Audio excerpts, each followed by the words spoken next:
Hello and welcome. I'm an AI expert specializing in modern hospitality operations. And on behalf of Europe Hotel School, I'm truly pleased to welcome you to this online learning journey. We're here to support your professional growth, and today we're diving into something that every single one of you as a future general manager is absolutely going to face: the challenge of a new hotel opening. So, here's our game plan. We'll start with a dose of reality, what I call the inevitable delay.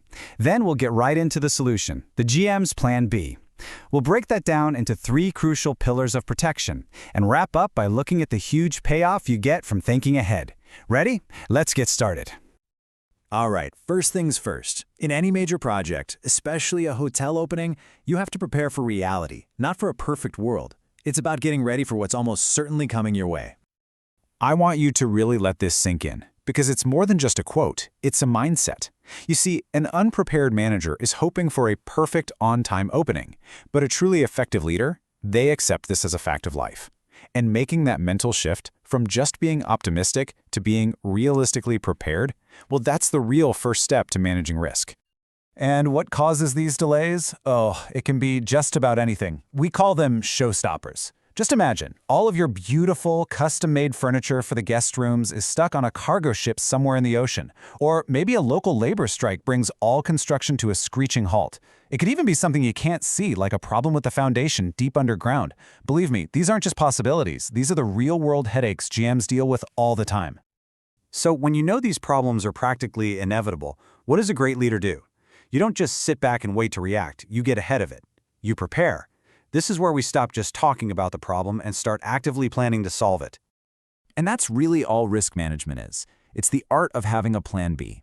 It's not about being pessimistic or filling out endless paperwork. It's a creative job, a strategic one. You look at every single piece of your project and ask, okay, what could go wrong here? And then, for every single one of those things, you build a solid, ready-to-go plan to deal with it. So what does a really good Plan B actually look like? Well, it's not just one single idea. It's a whole framework. You can think of it as having 3 pillars, 3 core areas that you absolutely have to protect to keep the whole project from falling apart when things get tough. And here they are. Number 1, protecting your guests. Number 2, securing your finances. And number 3, managing communication with everyone involved. Each one of these is absolutely critical. Let one of them fall, and trust me, the whole plan is in jeopardy. So, let's take a closer look at each one. Okay, first and foremost, you have to protect your guests. And by doing that, you're protecting your hotel's reputation. This is so important. Before you've even opened your doors, your brand's good name is on the line. I mean, what if you've already booked rooms for a huge wedding and you suddenly can't open? The damage to your reputation could be massive. The solution? You get proactive. You make protection agreements with other hotels nearby, so you have a guaranteed place to move your guests if you need to. Next up, you've got to protect the money. A delay isn't just an inconvenience, it's a major financial problem. Every single day that your hotel isn't open is a day you're losing revenue you are counting on. That's where something called business interruption insurance comes in.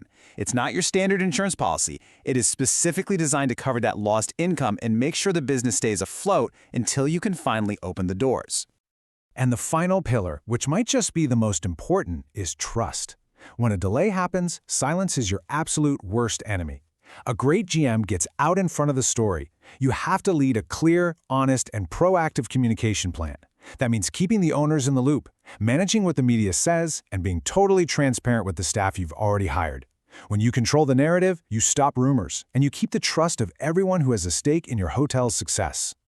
So when you build your Plan B around these 3 pillars, what happens? What's the actual real-world difference between a leader who plans ahead and one who just kind of hopes for the best? Well, the stakes couldn't be higher. And it really all comes down to this. The unprepared GM watches a simple construction delay turn into a total crisis. It creates a permanent black mark on the hotel's reputation before a single guest has even checked in.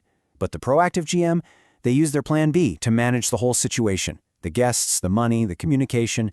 They turn a potential disaster into nothing more than a well-managed, slightly delayed opening. And the hotel's reputation, it's perfectly intact. So, I'll leave you with this question to think about, because one day, this isn't going to be a classroom exercise for you. You will be that general manager. Your team, your hotel owners, and your future guests, they're all going to be looking to you for answers when things inevitably go wrong. Your grand opening will be on the line. So what's your plan B going to be?